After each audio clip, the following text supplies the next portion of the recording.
Good afternoon. Good afternoon.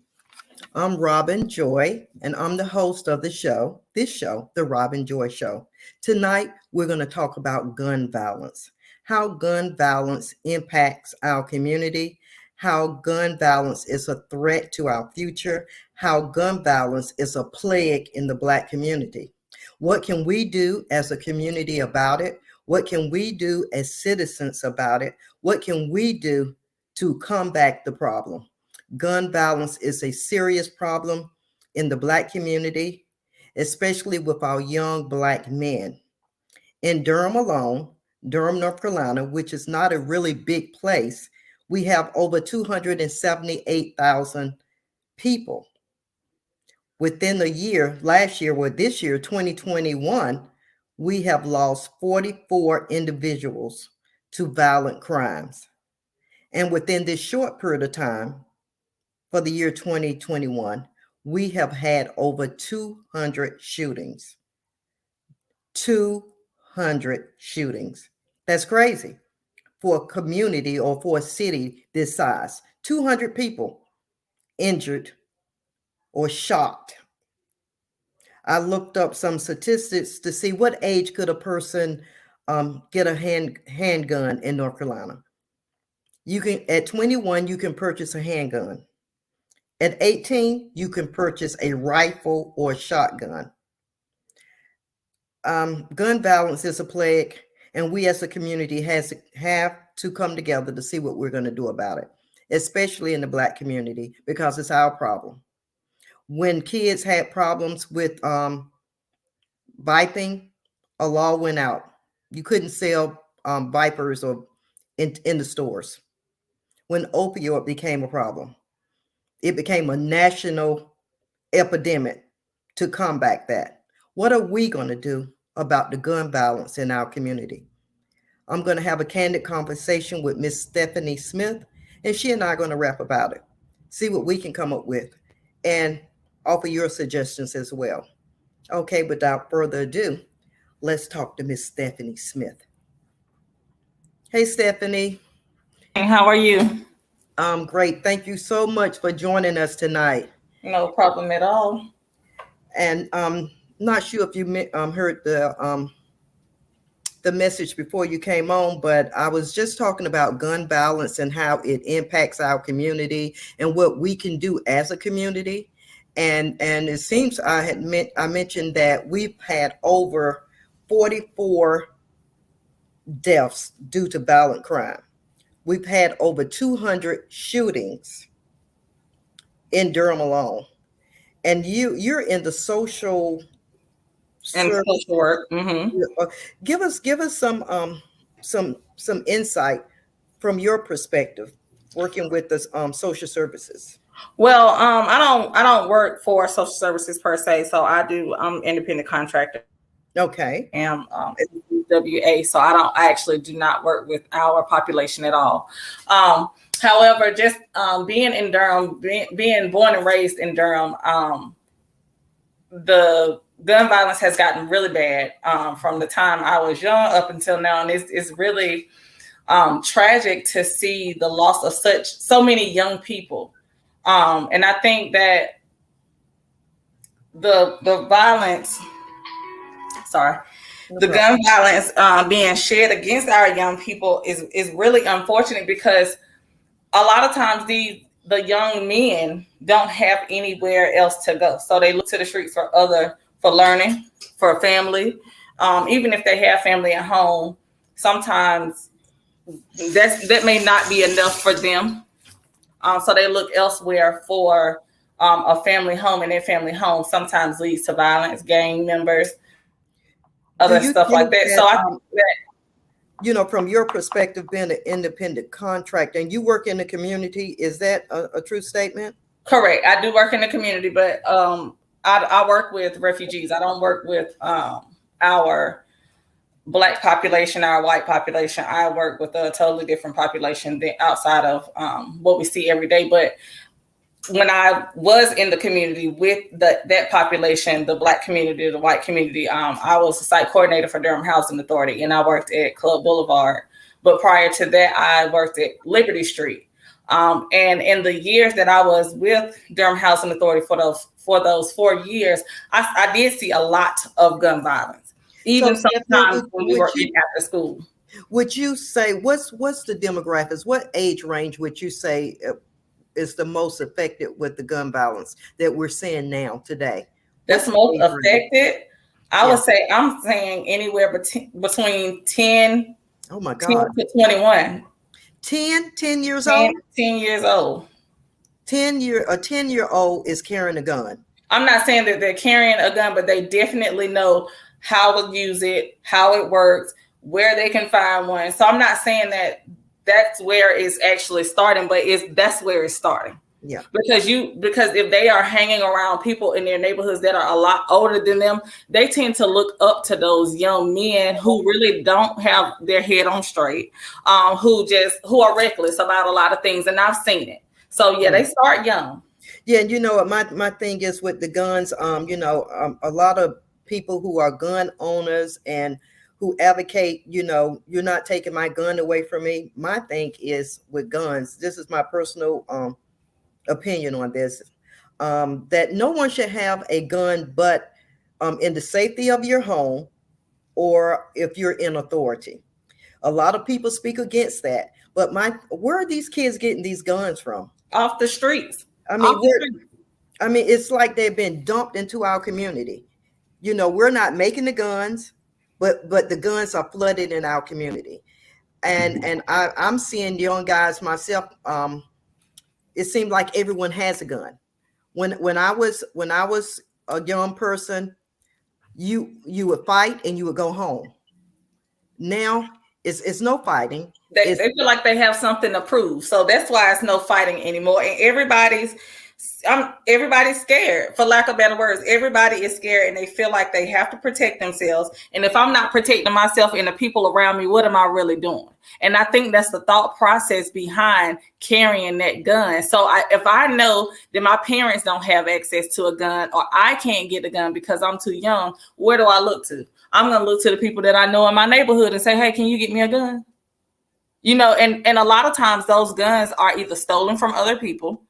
So somebody who legit has a gun is stolen from that person. They buy it from the pawn shop. They buy it hot off the street. So it's a lot of different resources for people to get guns. And half the time it is not the legal way. And a lot of, some people, I've been debating back and forth on Facebook with people about guns and when tragic things happen and they say, they're a thug, lock them up. Like you can't lock them all up. We have to get to the root problem. I mean, do we have a gang problem in Durham? I don't think that we have a gang issue as much like it was when I was growing up.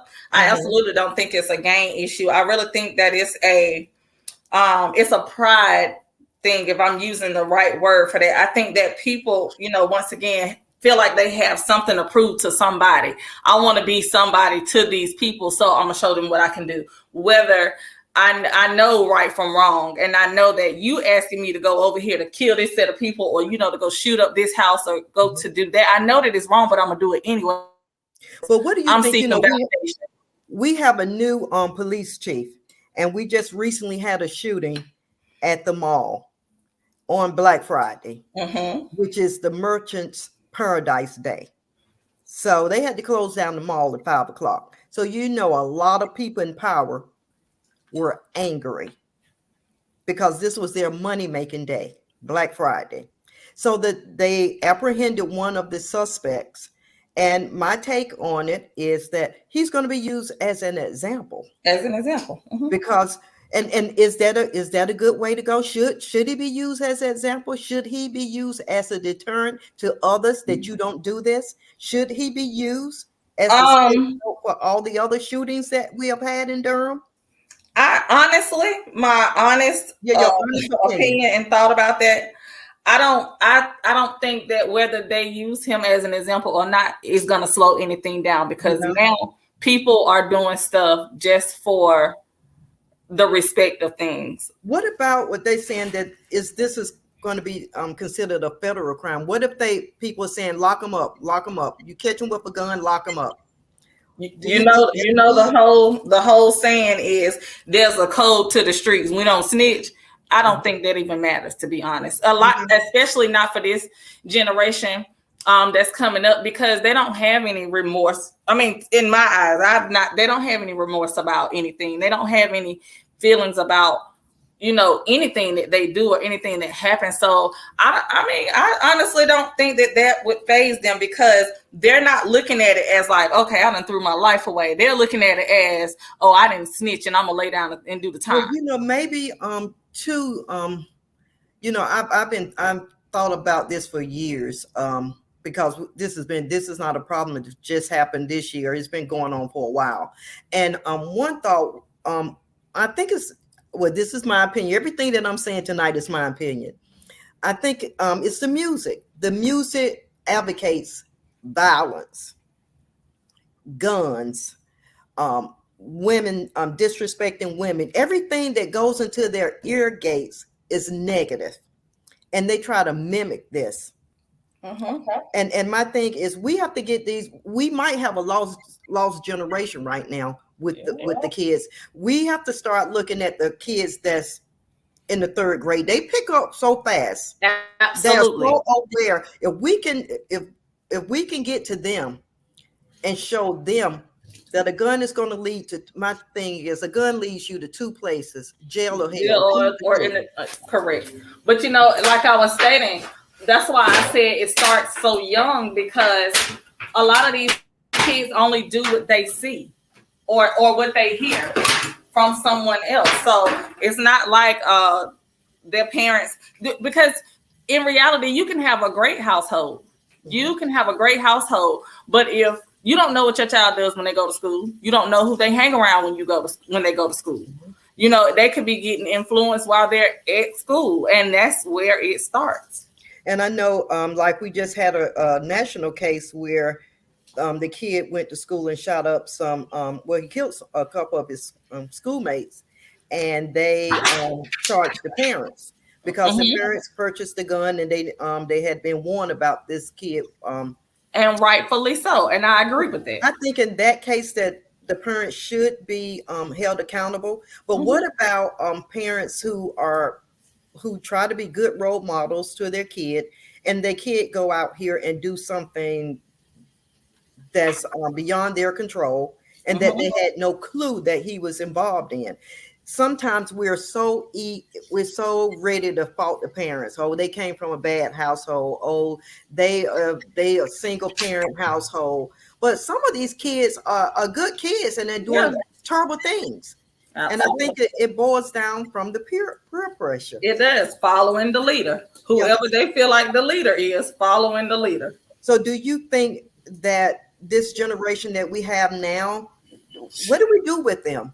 What do we do as a community? I feel like the resolution to that is get these kids something to do after school. When I worked for Durham Housing Authority, 21st Century was a great thing for the community, especially for kids who had nothing else to do after school. You get to come in, you learn, you getting help with your homework, you're not falling behind in school, and it's somewhere for you to be off the streets. And I feel like if North Carolina did a better job about helping these nonprofits or helping these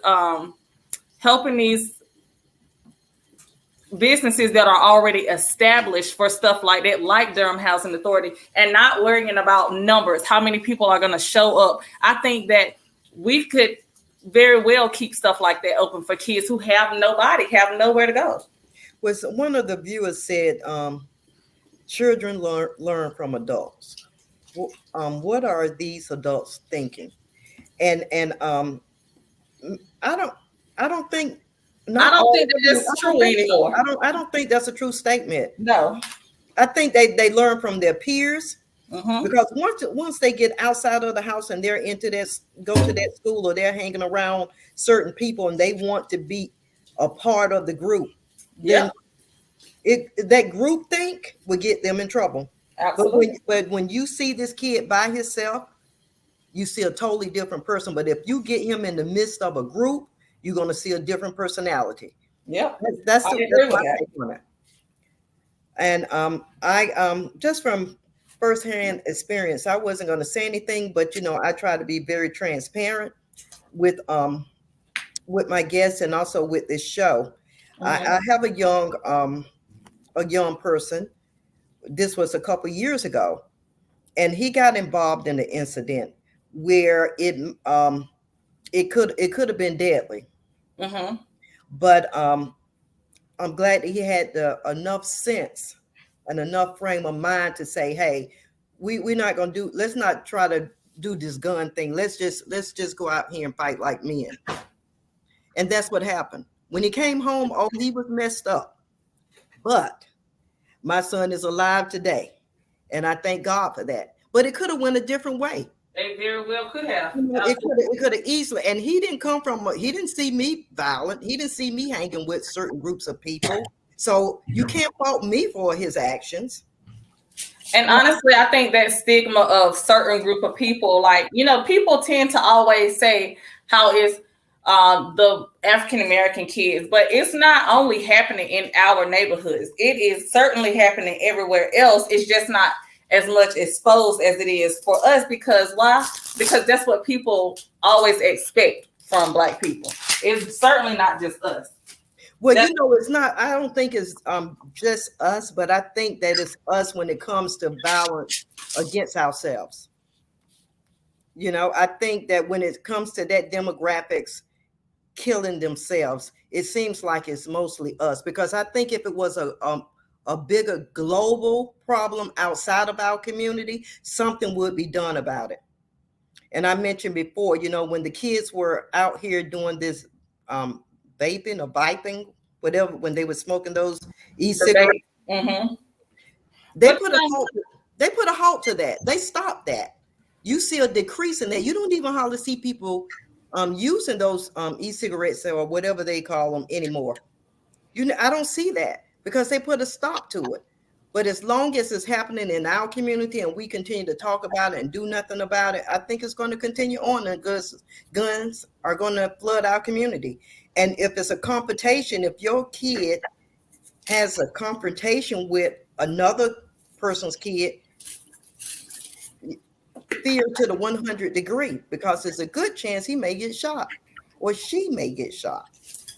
And also kids doing deals with people that they don't know, selling stuff, like, oh, I got some shoes I want to go sell. I'm going to go sell it to this person because my friend knows this person. And, you get there and the friend could have potentially set you up. It's a lot of, it's a lot of stuff that goes into play. But, going back to what you said about the guns being in the Black community, that's just like, and I'm not going to go off on a tangent about it, but that's just like the opioid crisis. It's always been an issue.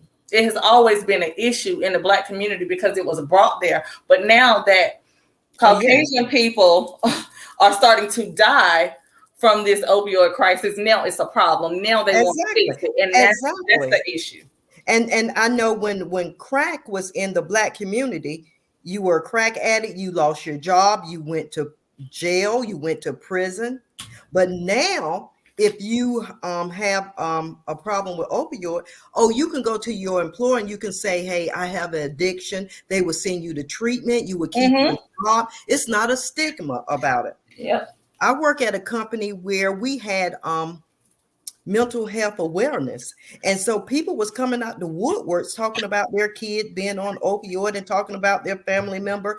And it was not a big thing. But years ago, you couldn't come out and say, hey, my dad is on crack, because it was a stigma attached to it. So it's like, what are we going to do? The viewer also, I'm reading what he says. He said, didn't Barack Obama say that the best predictor for children was the lack of a father in the home? And I disagree with that again. I think we've been raised by a lot of single mothers for a very long time. Absolutely. And no matter, it's a lot of two-parent homes. Right. We have had productive citizens. Absolutely. We haven't had the gun violence. And now a lot of the kids that's dealing with carrying guns, they come from a two-parent home. Absolutely. You know, Absolutely. the parents are, and they're not in poverty. They're not living in the projects. Their parents are middle-class people. And lately, that's what I've been seeing: middle-class people, kids getting in trouble, carrying a gun. So, you know, because they don't feel protected by anybody, because the people that are supposed to protect you, you know, you fear them also. Yeah, exactly. Exactly, you just hit it on the head. You can't you're scared of the people who were sworn to protect you. We're living in an age now that if you have a confrontation at your home, you can't call the police because they may come and kill the person, kill your loved one, and you was just having a confrontation. Nothing violent, but they came in with violence. So you have a person here says they totally agree. Why aren't people speaking up and becoming better role models for the children, especially athletes, without mentioning names? I think that we put our faith and hope in athletes and rappers and to be role models for our kids, when we need to have them look at our teachers, at our city, well, some of the county officials, people, not people in the entertainment or athletes, because I don't see them being an example. I see them being a deterrent. I see them advocating violence and drugs and everything negative to our youth. I don't see them doing anything positive, other than, which I probably get someone probably going to say something about this, but he's my favorite. LeBron James. I think he's a great role model. If you want to mimic somebody, mimic him. But those are the ones that's not looked at. Again, I mean, also it comes down to what we were talking about earlier: funding. So we can't get anything accomplished without the money, you know. Right. And I feel like there's a lot of money going to a lot of places that absolutely do not need funding. Like, I was watching the news and they were talking about how the city of Raleigh was putting so much money into getting outdoor seating. Well, when I looked at the news 2 weeks ago, kids didn't even have lunch. So y'all putting money in the wrong places. You're putting money into having outdoor seating so that people can learn how to social distance and not, you know, be too close in your restaurant. But these kids are going to school, barely making it to school because they don't have bus drivers and they don't have school cafeteria staff to provide them with lunch. So what we really doing with the money? And another thing too, when you said funding, and if you do fund, if funding is there, is allocated to things like you said, outdoor seating, that's not going to benefit the community or our kids. And a prime example of that, a couple of years ago, I had a meeting and I had invited the prior mayor of Durham and some city officials and county commissioners, and a couple of them came and we had a good conversation, and I had got a corporation that was going to help do some funding. So I asked them to write a proposal. You know, this is all about gun violence, what we things that we can do to occupy the kids, give them a place to go, something to do. And the guy, I'm not going to call the name, but one of the officials, in Durham, wanted to allocate money to fix up some swimming pools, the pools. I'm like, our kids are not going swimming. Not at a public pool, not anymore. No, because it's too much stuff happening. They can't even enjoy themselves and have fun. Exactly. I'm like, you want to fix up the pool when you should be taking this money that's going to be given to you and build some more community centers in some of these neighborhoods that don't have them, or upgrade the community centers that you have. And you know that these boys now like to ride those motor, the four-wheelers and dirt bikes and stuff. You have some land available. Do a park for them so they can ride. So they won't. I absolutely agree. But no, you want to do a skate park. You want to do things that when you look at the demographics of the ones where the most violence is happening, you're not even trying to have activities that they would enjoy. you're trying to put the money someplace else. So I think I'm looking for some great things now to happen in Durham. We have a great new mayor, Yes. and she understands the community. Born and raised in Durham, North Carolina. Well, I'm not sure she was born and raised in Durham, but I know she went to high school in Durham. And I'm looking forward to the great things that I know she's going to do. Yes, absolutely. Me too. I do see a change coming. I'm excited about this new mayor. She understands the problem. She understands the. She's not afraid to go into the communities. She used to be a judge, so she has dealt with all types of people. She has dealt with the people that that's been hit the most with the violence, and she can tell you firsthand, way better than I can, what the problem is and what we need to do. You want to add something else? And that's why it's important to have people who have actually had the experience. You can't combat something with people who don't understand or who don't get it. Exactly. And therefore, we did our job. We got this new mayor into office, and it's very, very important to vote. If we vote, we can change some things, but it's going to take us all as a community to get behind there and vote. Nobody's going to care about us but us. Yep, that's right. And we have to stand together. We have to come together because we're losing a future. We're losing a generation of kids. Yes, amounts. Yeah, we're living. I mean, smart kids going to prison. They're dying.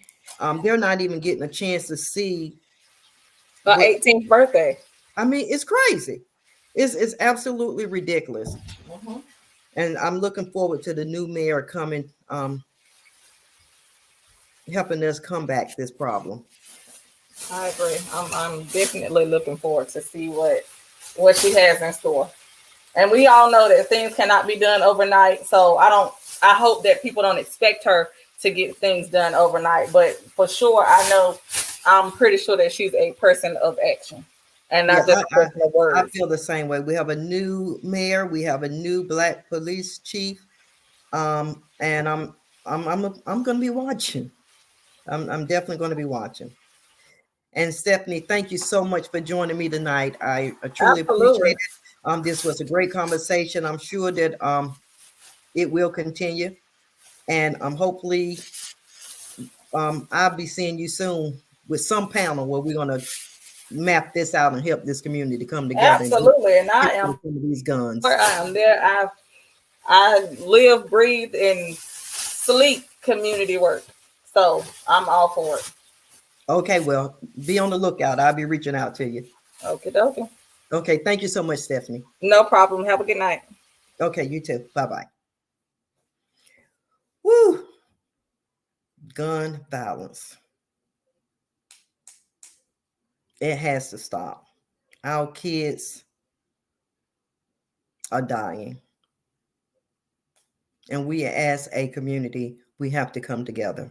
We have to come together and solve this problem. Nobody's going to do it for us. It's our kids that's dying. It's time for us as the adults to help save our kids' life. Until next week, good night.